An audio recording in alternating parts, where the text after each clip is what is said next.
அன்பு நண்பர்கள் அனைவருக்கும் வணக்கம். வாழ்க வையகம், வாழ்க வளமுடன். எல்லா புகழும் ஆண்டாளுக்கே. நரசிம்மன் திருவடிகளே சரணம். ஸ்ரீமத்தே விஷ்ணு சித்தாரிய மனோநந்தனைய தேவியே நந்தநந்தன சுந்தரி கோதாய நித்தியமங்கலம் தென்னாடுடைய சிவனை போற்றி என் நாட்டுக்கு நிறைவாக போற்றி. முதல் விஷயம் எனக்கு ஒரு சொந்த உதவி. என்ன சொல்கிறது, ஒரு நல்ல சமையல்காரங்க ஒருவரோ ரெண்டு பேரோ என்னோடய வீட்டுக்கு வேணும். இது என்னுடைய ஆரோக்கியத்திற்காக, என்னுடைய உடல்நிலைக்காக. இப்போ நான் எனக்காகும் போது கூட ஒரு 3-4 பேர் சேர்ந்து சாப்பிட்ற மாதிரி, இல்லை மேக்ஸிமம் 10 பேர் சாப்பிட்ற மாதிரி சமைக்கிற மாதிரி. சைவம் அசைவம் ரெண்டுமே சமைக்க தெரிந்த ஆளாக இருந்தாலும் ஓகே. எனக்கு ப்ரிஃபர்டு பியூர் வெஜிடேரியனாக இருந்தாலும் ரொம்ப ரொம்ப மகிழ்ச்சி. நம்ம கூட தங்கிக்கலாம், நம்ம அவங்களுக்கு தனியாக இடம் இருக்குது. ஏன்னா அது கணவன் மனையாக இருந்தால் மகிழ்ச்சி. இல்லாட்டா என்ன சொல்கிறது, பெண்களாக இருந்ததுன்னா அப்புறம் அவங்களுக்கு ஒரு பாதுகாப்பு ஒரு ஆள் ரெடி பண்ணோம். ஆண்களாக இருந்தாலும் சில ஆண்களாக இருந்தாலும் ஓகே, ஆண்களாக இருந்தாலும் ஓகே. இதில் நான் ஒன்றும் சொல்கிறதுக்கு இல்லை. ஸோ யாராவது இருந்தால் just let me know. Number 2 நேற்றைய வீடியோவில் ஒரு விஷயம் சொல்லியிருந்தேன். அதாவது ஒரு நடந்த விஷயத்தை பற்றி சொல்லும்போது கொங்கு வர்சஸ் திருநெல்வேலின்னு சொல்லியிருக்கேன். அது என்ன விஷயத்துக்காக நான் சொன்னன்றதையும் நான் தெளிவுபடுத்துகிறேன். இன்ஃபேக்ட் சிலருக்கு ஒரு கேள்வி வரலாம், சொக்கலிங்க நீங்கள் நல்லா இருக்க, கொங்கு மக்களால் தானே நீங்கள் பெரிய லெவலில் டெவலப் ஆனான்னு சொல்லிட்டு. இப்போவும் நான் சொல்கிறேன், எப்பவும் சொல்ல அதை மறக்க முடியாது, மறக்கவும் கூடாது, மறந்து இருந்துட முடியாது. அட் த சேம் டைம் அந்த மக்கள் தப்பு பண்ணும்போது அது பாதிப்பு அந்த மக்களுக்கு வந்துடக்கூடாதுன்ற ஒரு நல்ல எண்ணத்தில் தான் அந்த விஷயத்தை நான் சொல்கிறேன்.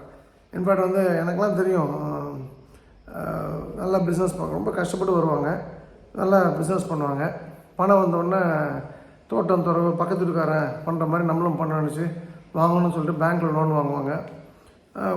கட்ட முடியாது, பணம் கட்ட முடியாது. உதாரணத்துக்கு 50 கோடி வாங்குறான்னு வச்சுங்களேன், ஒன் டைம் செட்டில் பண்ணி 7 கோடி 8 கோடின்னு பேங்க்கில் பேசுவாங்க, எழுத்து மூடிடுவாங்க, 40 கோடி லாபத்தோடு அவங்க போயிடுவாங்க.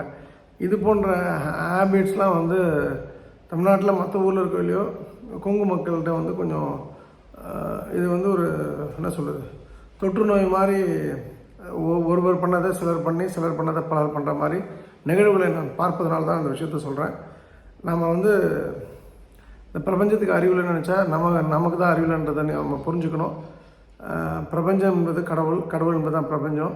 ஸோ நம்ம கடவுளை ஏமாற்ற முடியாது. அதனால தான் நான் அந்த விஷயத்த சொல்கிறேன். இன்ஃபேக்ட் ஒவ்வொரு ஊருக்கும் ஒரு தன்மை உண்டு, ஒவ்வொரு மக்களுக்கும் ஒரு தன்மை உண்டு.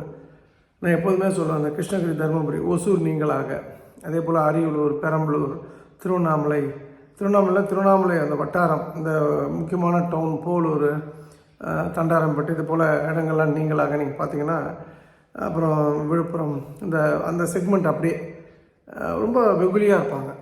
இதே எங்கள் ஊர் தேவேந்திர குல வேளாண் மக்கள் பார்த்திங்கன்னா வெள்ளந்தியாக இருப்பாங்க. நாடார்கள் சமுதாய மக்கள் பார்த்திங்கன்னா உழைப்பாளிகள். நீங்கள் அதே படுகாஸ் பார்த்திங்கன்னா ஆனஸ்ட் அண்ட் என்ன சொல்கிறது, ஸ்டைலிஷ் அண்டு ரொம்ப கடவுள் பக்தி அதிகம் நிரம்பியவர்களாக இருப்பாங்க. அதுபோல் ஒவ்வொருத்தருக்கும் ஒரு குணாதிசயம் இருக்குது. விவசாயத்தால் உயர்ந்த ஒரு பெரிய ஒரு பெல்ட் அப்படின்னா கொங்கு பெல்ட். அதில் இந்த ஜாதியும் இல்லை, எல்லா ஜாதியும் தான்.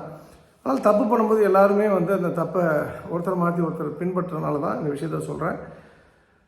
ஸோ அது நடக்கக்கூடாது, நடக்காமல் இருந்தால் நல்லது அந்த சமுதாய மக்களுக்குன்றது. இதை ஒட்டி ஒரு சின்ன விஷயம், இது ஒரு இன்ட்ரெஸ்டிங்கான ஒரு விஷயம். அதாவது புது பணக்காரர்கள் அப்படின்னா எப்படி கண்டுபிடிக்கலாம், அதுக்கு சில அடையாளங்கள் அப்படின்னு சொல்லி ஒரு விஷயம். அவங்க ஒரு புது காரை வாங்குவாங்க, ஆனால் அது யாரும் தொட்டக்கூடாது. அப்படி அதை யாராவது தொட்டுட்டாங்கன்னா பயங்கரமாக கோவம் வரும். 1. 2வது, வீட்டில் இருக்கக்கூடிய குட்டி பாப்பா, அவங்க வீட்டில் சின்ன சின்ன குட்டி குழந்தைகள் இருக்கும், அதுக்கெலாம் டயாப்பர் மாட்டி விட்ருவாங்க. இந்த யூரின் போனால், டாய்லெட் போனால் அந்த டயாப்பரில் போயிடும். ஆனால் அவங்க வீட்டில் இருக்கக்கூடிய நாயை மட்டும் அது ஏதாவது வெளியே போகணும் அப்படின்னா அதை கொண்டு போய் வீட்டுக்கு வெளியே பழக்கி விடுவாங்க. இது புது பணக்காரனுடைய அவனை கண்டுபிடிக்கிறதுக்கான அடையாளம் நம்பர் 2. நம்பர் 3 பிள்ளையை பற்றி என்ன புண்ணியம், அவன் அங்கே ஃபாரினில் இருக்கான், நான் இங்கே இருக்கேன், போயா என்னையா வாழ்க்கை அப்படின்னு அங்கெல்லாம் இருப்பாங்க. இது சும்மா டுபாக்குத்தனம். 4வது வந்து வீட்டுக்குள்ளே வந்து அக்குபங்க்சர் செருப்பு போட்டு சுற்றிட்டு இருப்பாங்க. இதுக்கு அடுத்ததாக அவங்க மாஸ்க் இல்லாமல் வெளில வர மாட்டாங்க. க்ரீன் டீ தான் குடிப்பாங்க. கூடவே அந்த க்ரீன் டீயோட மகிமையை பற்றி பேசியே சாவடிச்சிடுவாங்க. இப்போ நீங்கள் போயிட்டு அந்த வீட்டுக்கு போயிட்டீங்கன்னா அவங்க ஏன் க்ரீன் டீ குடிக்கிறாங்கன்னு சொல்லிவிட்டு அதோடைய மகிமையை பக்கமாக பேசுவாங்க. அப்புறம் மீன் வகைகளில் வஞ்சிரம் வவ்வால்னு சொல்ல மாட்டாங்க. சீர் ஃப்ரெஷ்ஷு, ஃபார்ம் ஃப்ரெஷ்ஷு, அப்புறம் வந்து சோறை வந்து ரைஸ்ன்னு தான் சொல்லுவாங்க. இதெல்லாம் அந்த டெர்மினாலஜி தான் மாறி இருக்கும்.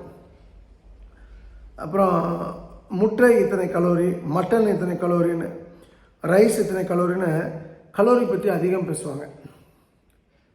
ஃபாரினில் வேலை பார்க்குற பையனையோ பொண்ணையோ போய் பார்த்துட்டு 4 மாதம் நல்லா அங்கே ஊரை சுற்றிட்டு இங்கே வந்து ஏர்போர்ட்டில் இறங்கின உடனே இந்தியன்ஸ் இன்டிசிப்ளினு, என்ன ஊர் இது அப்படின்னு சொல்லி புலம்புவாங்க.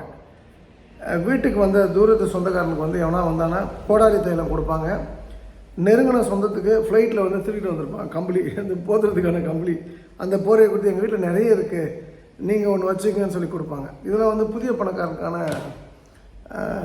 பணக்காரனை கண்டுபிடிக்கிறதெல்லாம் எளிய வழிமுறைகள். நான் படித்ததில் ரொம்ப இன்ட்ரெஸ்டிங்கான ஒரு விஷயமா இருந்தது. ஆனால் உங்களுடைய பார்வைக்காக நேற்று நம்ம விட்ட விஷயத்தை நீங்கள் தொடர்போம். இது யாரையும் புண்படுத்துவதற்கெல்லாம் இல்லை. அதாவது எங்கே நம்ம வீழ்த்தப்படுகின்றோமோ அங்கே தான் நம்ம வெற்றி பெறுவதற்கான விதை உறங்கி கொண்டிருக்கு அப்படின்றது தான் அதோடைய உள்ளார்ந்த அர்த்தம். அந்த வகையில் நான் இன்னும் 2 விஷயங்கள் நான் சொல்லணும். ஒன்று வந்து நான் கல்லூரி படிக்கும்போது எனக்கு ஜாதி பற்றிலாம் எனக்கு தெரியாது. கடவுள் பொதுவாக சொல்கிறேன், ஆண்டாள் பொதுவாக சொல்கிறேன். ஆனால் எனக்கு மிக மிக நெருக்கமான நண்பர்கள் நினச்ச ஒரு சிலர் என் பேரை சொல்லி நான் இல்லாதப்போ ஒரு ஒடுக்கப்பட்ட சமுதாயத்தை சேர்ந்த ஒருத்தன்ட்ட போயிட்டு சொக்கம் வந்து உன்னை வந்து இந்த ஜாதி அப்படின்னு சொல்கிறான் அப்படின்னு சொல்லி அவன்கிட்ட என்னை போட்டு கொடுக்குறாங்க. அவன் உன்கிட்ட போட்டு கொடுத்து எனக்கு ஒன்றும் ஆகப்படுறதில்ல. ஆனால் எனக்கு அது என்னென்ன தெரியாது. அப்படின்னும்போது அதுக்கப்புறம் ஏதோ ஒருத்தன் தண்ணி அடிக்கும்போது ஒரு விஷயத்த வளர்றான், நீனா ஜாதி பற்றிலாம் பழகுறியாமா அப்படின்னு சொல்லிட்டு ரொம்ப சங்கடமாக போச்சு. அந்த மொமெண்ட் நான் முடிவெடுத்தேன், இனிமேல் ஒருத்தவங்களையும் பழகக்கூடாதுன்னு சொல்லிட்டு. அப்புறம் அது 5th செமஸ்டர் முடியுது. 6th செமஸ்டர் என்னுடைய கம்ப்ளீட் டீம் இல்லை, இன்ஃபேக்ட் வந்து 5th செமஸ்டர் முடியறதுக்கு முன்னாடி அந்த விஷயம் தெரிஞ்ச உடனே நான் கம்ப்ளீட் டீமை சேஞ்ச் பண்ணுறேன். 6th செமஸ்டருக்கு வந்து 5th 6th பயங்கரமாக படிக்கிறேன். 7th உள்ளே போகும்போது ஒரு 5 ஃப்ரெண்ட்ஸ் வந்து நல்ல பழக்கம் ஏற்படுது. அதுக்கப்புறம் இன்னி வரைக்கும் அந்த 5 ஃப்ரெண்ட்ஸ் தான் என்னை வழி நடத்துகிறாங்க.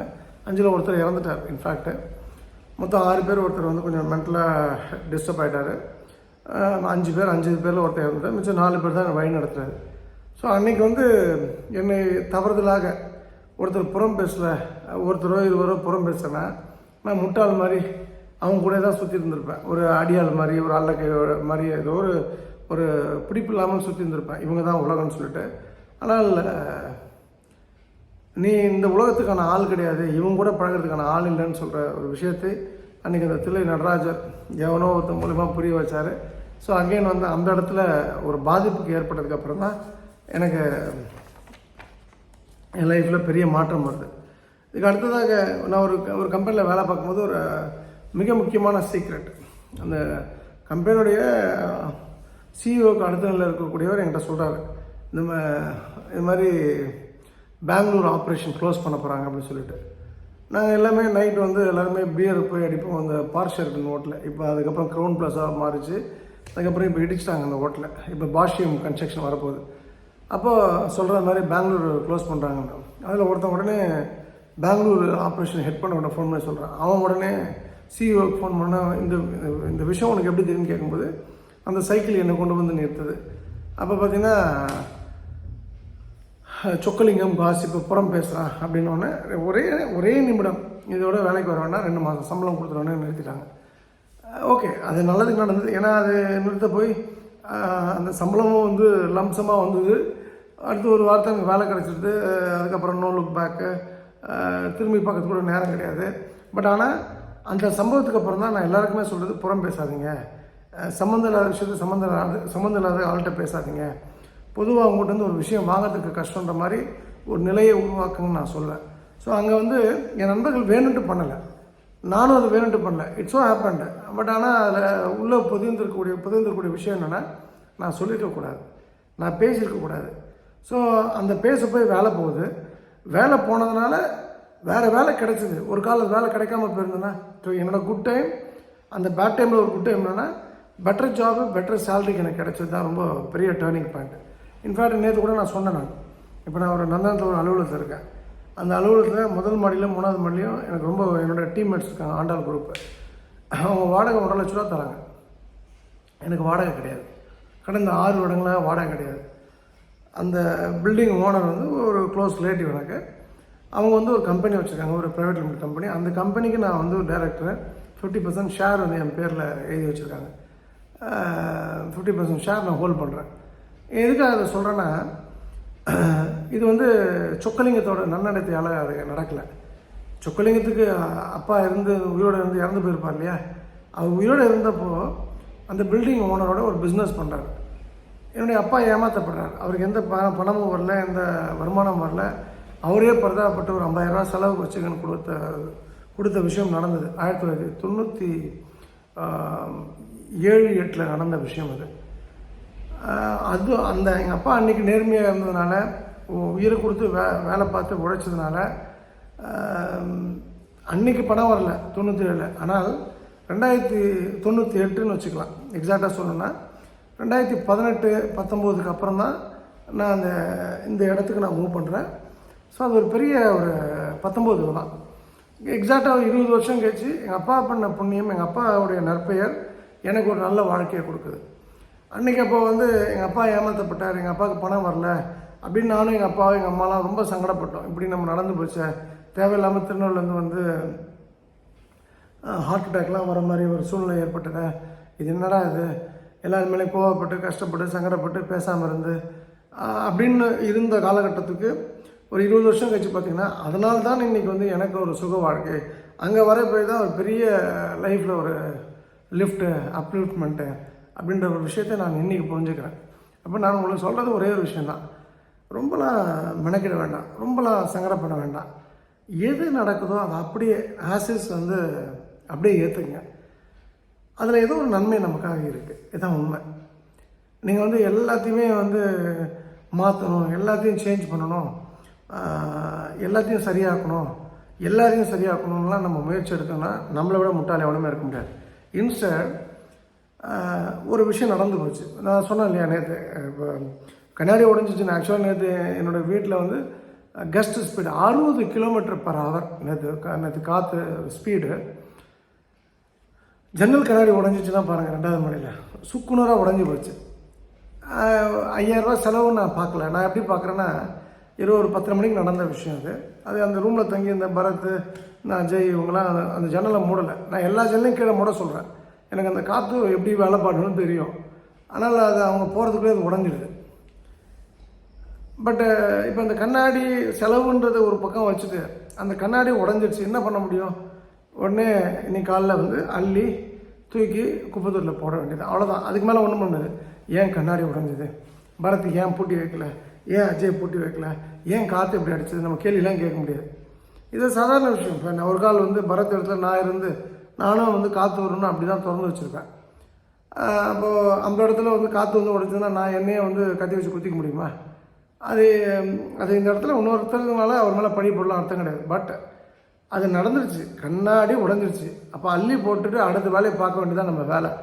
அதை விட்டுட்டு ஏன், எதற்கு, எப்படி, இனி நடக்காமல் இருக்க, இதெல்லாம் இப்போ சிந்தனைக்குரிய பேச்சுக்குரிய விஷயமாக நான் பார்க்கல. இது போல் நிறைய விஷயங்கள் பார்க்கலாம். என்னை பொறுத்த வரைக்கும் நான் ஒரு சில மேலே எனக்கு மிகப்பெரிய வருத்தம் உண்டு. நான் ரொம்ப லவபிள் பெண்கள், ஆண்கள் நான் பார்த்த வரைக்கும் அங்கெல்லாம் வந்து பார்த்திங்கன்னா அவங்க வீட்டில் 2 பொண்ணு 1 பையன், இல்லை 2 பையன் 1 பொண்ணு, 3 பையன், இது போல் எல்லார் வீட்லேயும் உண்டு. அதில் யாரோ ஒருத்தர் லவ் மேரேஜ் பண்ணிட்டாங்க, மிச்சம் 2 பேருக்கு கல்யாணம் பண்ணணும். அதுக்கு நான் சொல்கிறது என்னென்னா, அந்த லவ் பண்ணி பையனோ பொண்ணோ போயிட்டாங்க, ஏதோ ஒரு கல்யாணம் பண்ணிக்கிட்டாங்க. அது வந்து உங்கள் ஜாதியோ இல்லை பிற ஜாதியோ பண்ணிட்டாங்க. அந்த ஒரே ஒரு விஷயத்துக்காக எனக்கு தெரியும். நான் சமீபத்தில் கூட அந்த அம்மாவை பார்த்தேன், நான் அவங்களோட சிஸ்டரையும் பார்த்தேன். எனக்கு அவங்கள பார்க்கும்போது அந்த வருத்தம் உண்டு. அந்த குழந்தை வந்து அந்த பெண் வந்து ஒரு குழந்தையும் பெற்றாச்சு. பெற்றுட்டு அவங்க எல்லாமே ஒரே ஊரில் தான் இருக்காங்க. அவள் அந்த பொண்ணு பண்ணது 100% தப்பு, 200% தப்பு, 300% தப்பு. மிகப்பெரிய தலைகுனியவையும் மிகப்பெரிய பிரச்சனைகளையும் உண்டு பண்ணிட்டேன் அந்த கல்யாணத்தை ஒட்டி. பெற்றோர்லாம் வந்து போலீஸ் ஸ்டேஷன் ஏற்றுற அளவுக்கு தப்பு பண்ணிடுறான். எல்லாமே உண்மைதான். இப்போது அதற்காக அந்த பொண்ணு கூட பேசாமல், அந்த குழந்தை கூட புழங்காமல், அந்த பிறந்த குழந்தை கூட புழங்காமல் எவ்வளோ நாள் வந்து நம்ம வச்சுக்க முடியும்? நாளைக்கு ஒரு கால் அந்த பொண்ணு ஆக்சிடென்ட்டில் இறந்து போயிட்டா போய் நம்ம ஐயோ அழுதுட்டு இருக்க முடியுமா காலை பிடிச்சி? நாளைக்கு அதே பையன், அதே லவ் மேரேஜ் பண்ணது ஒரு பையன்னு வச்சுங்களேன், உன்னை நம்பி இருந்தமே 2 பொம்பளை பிள்ளைங்களுக்கு கெட்ட பேர் உண்டு பண்ணிட்டேன்னு அவன் செத்ததுக்கப்புறம் அழ முடியுமா? இல்லை நாளைக்கு வந்து அந்த குழந்தை வந்து திடீர்னு ஏதோ ஒரு இடத்துல கீழே விழுந்துடுது, நம்ம போய் தூக்க மாட்டோமா? அப்பயும் நம்ம தூக்க மாட்டோம்னு சொல்லி ஜாதி வெறியோடு இருக்கணும்னா அது யாரை பாதிக்குன்னா, அடுத்து கல்யாணம் நடக்காமல் இருக்கு பார்த்திங்களா, அவங்களுக்கு கல்யாணத்தை நடத்த விடாது. ரெண்டாவது வந்து அப்படி நடந்தாலும் இந்த ஒரு வன்மத்தோடு இருக்கும்போது அது ஒரு மோசமான திருமணமாக அது மாறிவிடும். நான் இது வந்து பல 100 முறை சொல்கிறேன். சிலர்லாம் வந்து நான் படித்து சொல்லுவேன், நீங்கள் ஒரு துபாய் போய்ட்டு வாங்க, ஏதாவது மிடில் ஈஸ்ட் கண்ட்ரி போய்ட்டு வாங்க, ஏதாவது இஸ்லாமிக் கண்ட்ரி போய்ட்டு வாங்கன்னு. அவங்க வந்து சிலர்லாம் நக்கலாகவே பேசியிருக்காங்க, சிலர் கிண்டலாகவும் பேசியிருக்காங்க. இன்னும் வந்து ஒரு படி இறங்கி சில விஷயங்கள்லாம் பண்ண சொன்னால் கூட அவங்க பண்ண மாட்டாங்க. சரி, அதான் நான் என்ன நினச்சிட்டேன்னா, இந்த ஏழை சொல் அம்பலம் ஏறாதுன்னு ஒரு பழமொழி உண்டு. அதே போல் நம்ம சொன்னால் அப்படியே ஏற்றுக்கிற மனநிலை இன்னும் அந்த மக்களுக்கு வரல அப்படின்னு சொல்கிறத விட, நம்ம சொன்னால் அவங்க ஏன் ஏற்றுக்கலன்னா நம்ம அந்தளவுக்கு உயரலை, அவங்க நம்மளை அக்செப்ட் பண்ணுற அளவுக்கு நம்ம உயரலைன்றனால நான் வாய மூடிட்டேன். அதோடு நம்ம சாப்டர் க்ளோஸ் பண்ணேன். இனிமேல் ஒரு நாய்க்கும் எதுவும் பேசக்கூடாது. அதான் நான் இன்னி கூட ஒரு இது போட்டிருக்கேன், ஒரு ஸ்டேட்டஸில். எனக்கு ரொம்ப பிடிச்சது என்னென்னா வந்து, நான் சொல்ல பாருங்கள், உலகத்தில் உள்ள அத்தனை நாய்களும் மனிதனை பின்தொடரும். திரும்பவும் சொல்கிறேன், உலகத்தில் உள்ள அத்தனை நாய்களும் மனிதனை பின்தொடரும். ஆனால் அவை ஒருபோதும் மனிதனை பின்பற்றுவதில்லை. பின்பற்றுவதே இல்லை. காரணம் அந்த நாய்க்கு தான் தெரியும். அதனால் என்ன அப்படின்னா, அதனால தான் நாய்கள் இன்றும் நன்றியுடன் இருக்கின்றன இந்த பூமியில் அப்படின்னு சொல்லி எழுதியிருப்பேன். அந்த நாய் கூட அந்த அறிவு இருக்குது. மனிதன் கூட அளவுக்கு அதிகமாக பழகும்போது நம்ம நன்றி மறந்துடுவோன்ற மாதிரி அந்த ஒரு கவிதை முடிச்சிருக்கோம். அந்த நாய்க்கு இருக்க அறிவை தான் நான் வந்து இப்போ கடன் வாங்கிட்டேன் நாய்கிட்ட இருந்து. எல்லா நாய்கிட்ட இருந்தோம். ஒரு நாய் கூட மதிக்கிறது இல்லைன்னும் போது, சரி இந்த நாய்கள் இருந்தால் என்ன செத்தா என்ன, இவங்க எக்கடி கட்டாது போட்டு நமக்கு என்ன அப்படின்ற மனநிலைக்கு நானும் வந்துட்டேன். இனிமேல் நம்ம வந்து போய் நம்ம வீட்டு கல்யாணம், நம்ம வீட்டு பிரச்சனை அப்படின்னு தலையில் போட்டுட்டு நம்ம நிற்கிறதுலாம் வந்து அர்த்தமே கிடையாது. அவன் பெற்ற பிள்ளைக்கு, அவன் பெற்ற பையனுக்கு வந்து அவனுக்கு கல்யாணம் பண்ணணுமா, என்ன பண்ணணுன்றது வந்து அவங்களுக்கு தெரியாமல் நான் பெரிய கடவுளுடைய இறை தூத்துறேன், எனக்கு கடவுள் சார்பாக வந்த இறை தூத்துறேன் அப்போது அப்படின்னு சொல்லிட்டு அந்த சூழ்நிலை வரும்போது பேசாமல் ஆகிட்டேன். இது வந்து உங்களுக்கு வந்து புரியணுன்னா, இது போன்ற சந்தர்ப்பங்கள், இது போன்ற விஷயங்களை நீங்கள் கூர்ந்து கவனிக்கும்போது முதல் சொன்ன விஷயந்தான். இப்போ அவங்க கேட்கலன்னா அதுக்கு ஏதோ காரணம் இருக்குது. அந்த காரணமும் இதுன்னு சொல்லும்போது அதையும் கேட்க மாட்டாங்க அப்படின்னு சொன்னால், அப்போ அவங்களுக்கு 2 விஷயம் தான் நடக்கணும். இப்போ நான் சொன்ன விஷயங்கள்லாம் எங்கெங்கெல்லாம் ஒர்ஸ்ட் நடந்தது அதுலேருந்து பெஸ்ட் நடந்தது, எங்கெங்கெல்லாம் இவங்களுக்கு பெஸ்ட்டு நடக்கணுமோ அங்கெல்லாம் ஒர்ஸ்ட் நடக்குது அப்படின்னும் போது நாம் புரிஞ்சிக்க வேண்டியது, தீதும் நன்றும் பிறர் தர வாரா. ரொம்ப சிம்பிள். தீதும் நன்றும் பிறர் தர வாரா. ஸோ நல்லது பண்ணால் நல்லது நடக்கும், கெட்டது பண்ணால் கெட்டது நடக்கும். நல்லது அப்படின்னு நீங்கள் பார்க்குறீங்க எல்லா நெகட்டிவ்ல இருந்து அப்படின்னா ரொம்ப நல்லது. கெட்டதுன்னு பார்க்குறீங்க எல்லா நல்லதுலேருந்தும் எல்லா கெட்டதுல இருந்தால் உங்களுக்கு எப்போதுமே கெட்டது தான் நடக்கும். So it is all up to you. இந்த நானும் இனிமேல் பேச போவதில்லை, நீங்களும் நான் பேசினாலும் கேட்க போவதில்லைன்ற மூடுக்கு வந்ததுக்கப்புறம் இருந்தாலும் மனசு கேட்காம சொல்கிறேன். எப்படி இருந்தாலும் நல்லதாவது இனிமேல் நல்லதாவது நடக்கட்டும், நல்லது மட்டுமே நடக்கட்டும்னு நான் ஆண்டாளிடம் பிரார்த்திக்கிறேன். இந்த அருமையான வாய்ப்பு கொடுத்த திருச்செந்தூர் பயணங்களுக்கு தாய் ஆண்டாளுக்கு நரசிம்மக்கு என் மனமார்ந்த நன்றி. மீண்டும் நாளை இரவு இதே இடத்திலிருந்து உங்களை சந்திக்கின்றேன். ஆடி ஆடி அகம் குறைந்து இசை பாடி பாடி கண்ணீர் மல்கி எங்கும் நாடி நாடி நரசிங்கா வென்று வாடி வாடும் வானதிலே எல்லா புகழும் ஆண்டாளுக்கே. நரசிம்மன் திருவடிகளே சரணம். நன்றி, வணக்கம், சர்வம் கிருஷ்ணார்ப்பணம். ஸ்ரீராமஜெயம் ஸ்ரீராமஜெயம்.